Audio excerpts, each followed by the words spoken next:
Вакуумные наушники с гибридной двухдрайверной системой, возможностью подключения как по Bluetooth связи, так и по проводу через коннекторы MMCX. Также можно отметить металлический бокс, который может продлить время автономной работы до 28 часов, а это больше суток, на минуточку. При том, что на одном заряде наушники живут 7 часов. Из интересного, что можно прочесть в рекламе, я бы выделил также возможность заряжаться от смартфона благодаря зарядному кабелю, который идет в комплекте. Обо всем этом и не только заявляет нам сам производитель в рекламе к наушникам под названием BGVP Q3. Но как на самом деле дела обстоят у данной модели, я сейчас вам, разумеется, расскажу. Распаковка. Поставляется эта модель в небольшой упаковке из плотного картона. На внешней части упаковки есть изображение, название и, как всегда, краткие характеристики модели. Все стандартно. Внутренняя упаковка выполнена в черном цвете и минималистичном стиле. Пакинг отличный. В комплекте у нас здесь бокс, наушники, 4 пары сменных амбушюр разных размеров для музыкальных композиций с упором на бас и 4 пары сменных амбушюр разных размеров для вокала. Амбушюры неплохого качества, но сказать, что они прям самые удобные, что я встречал, я не могу. Далее в комплекте есть кабель для зарядки с USB-A на Type-C, зарядку для наушников с Type-C на MMCX, адаптер с разъема Type-C на USB-A и краткое руководство. Сразу из минусов. В коробке нет кабеля для использования наушников через коннекторы MMCX. Один наушник весит 6,3 грамма, что немало, а бокс 44 грамма. Габариты бокса и наушников вы можете наблюдать на экране. Звуковод круглой формы с металлической сеточкой и выступом для удержания амбушюр. Его размеры 6 на 4,3 мм. 7 обзоров в неделю выгружаю. Не забудьте подписаться на этот YouTube канал с колоколом. Здесь много всего интересного. BGVP Q3, по всей видимости, можно приобрести только в двух расцветках самих наушников. Но вот бокс в обоих случаях один и тот же. Дизайн бокса лично мне нравится, но как только его открываешь, сразу появляется ощущение дешевого продукта. Все потому, что шарнир для открытия крышки выполнен максимально убогим способом. Крышка не фиксируется в открытом состоянии, но крышка при закрытии хорошо магнитится к основной части бокса. Бокс выполнен из металла, материалы тактильно приятные, но не премиальные. В кармане бокс мешается из-за своих габаритов. На корпусе расположили надпись BGVP Hi-Fi аудио с тиснением, 4 LED-индикатора состояния аккумулятора, краткую информацию и неплохо оформленный разъем Type-C. Кнопки для сброса и сопряжения нет. Внутри расположили два места под наушники с двумя контактами для зарядки в каждом. Наушники в боксе гуляют, вытряхнуть их из бокса, вытряхнуть их труда не составит. Извлекать наушники из бокса в целом удобно, крышка не мешается. Переходим к наушникам. Выполнены наушники из смолы с глянцевым покрытием. Дизайн наушников стандартный для проводных наушников, но вот для ТВС наушников нестандартный. С одной стороны, можно сказать, что выполнены наушники качественно, так как корпус цельный, что, к слову, тоже стандартно для проводных ушей. Но с другой стороны, в области с контактами для зарядки и коннекторами MMCX корпус оформлен не лучшим образом, опять же, если присматриваться. Далее, посадка плотная, но из ушей они выпирают неплохо. Наушники не особо тяжелые, я при длительном прослушивании сильного дискомфорта не ощутил, за что плюс. Во время пробежки наушники не выпадают, но изредка их нужно поправлять. Пассивная шумоизоляция выше среднего уровня. На корпусе расположили по два контакта для зарядки, обозначение left-right красной и голубой точками, микрофоны, логотип и, как я уже говорил, коннекторы MMSX. Для управления предоставили сенсорные области. Из команды на борту play-пауза, вызов голосового ассистента, ответ-сброс вызова, переключение треков, регулировка громкости, включение-выключение режима низкой задержки и переключение между двумя режимами, такие как режим прозрачности и Hi-Fi режим. Режим прозрачности — бесполезная функция, так как работает она максимально некорректно. Управление неудобное, ложные срабатывания проскакивают постоянно. Наушники не всегда откликаются на команды, ко всему при использовании сенсорного управления в наушниках слышны шипящие звуки. И не только. При этом отмечу, что некоторые команды сопровождаются озвучиванием женским голосом на английском языке. Разумеется, качество озвучки плохое, как и качество системных звуков. Далее, как вы уже поняли, данная модель может работать как по Bluetooth связи, так и по проводу. Наушники имеют гибридную систему, состоящую из одного BA арматурного драйвера и одного DD динамического драйвера. Импеданс 32 Ома, диапазон частот от 20 Гц до 40 кГц, чувствительность 102 дБ. Мультипоинта данная пара не поддерживает, как и различные другие технологии. Заряд наушников в шторке отображается, по одному работают, но переподключение не бесшовное, а с небольшой задержкой. Отмечу, что при первичном подключении были проблемы в соединении двух наушников в пару, а уже в следующие разы практически постоянно мне приходилось удалять их из списка подключенных устройств на смартфоне и заново переподключаться. Модель однозначно работает неисправно, плюс в наушниках постоянно слышен белый шум. Наушники автоматически подключаются после открытия крышки бокса с ранее сопряженным устройством, но не всегда. И это тоже плохо. Летим дальше. Емкость аккумулятора бокса скромная 300 мАч, а вот емкость аккумулятора одного наушника 50 мАч.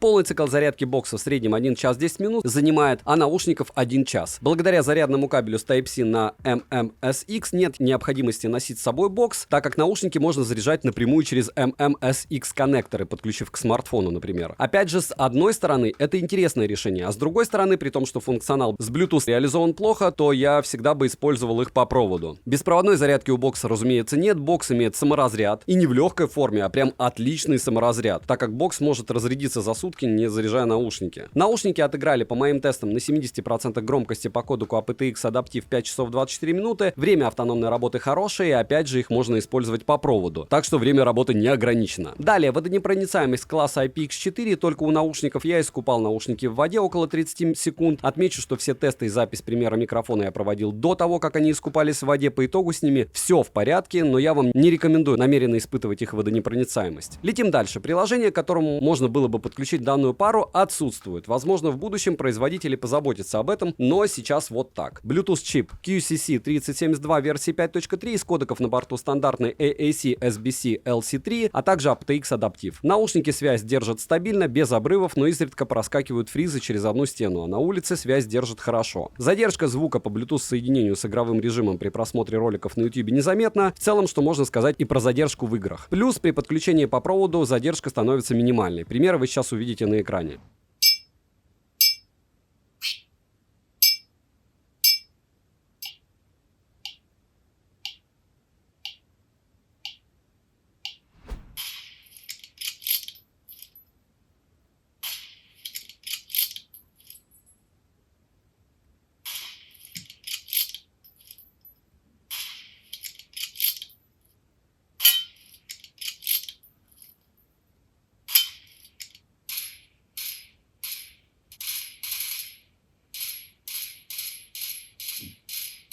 Микрофоны с шумоподавлением окружающего шума отрабатывают стандартно, так как есть заметные перегрузы и искажения голоса, а в шумных местах так вовсе голос изредка пропадает. Пример вы сейчас услышите. Сейчас вы слышите, как могут отрабатывать их микро. С другой стороны, учитывая вообще, о чем ролик и какие у них проблемы, я думаю, что не особо это важно, насколько хорошо или плохо у них отрабатывают микрофоны.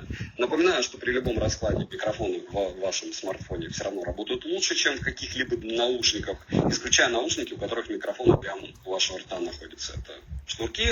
И второй вариант развития событий, знаете, игровые, с выносным микрофоном.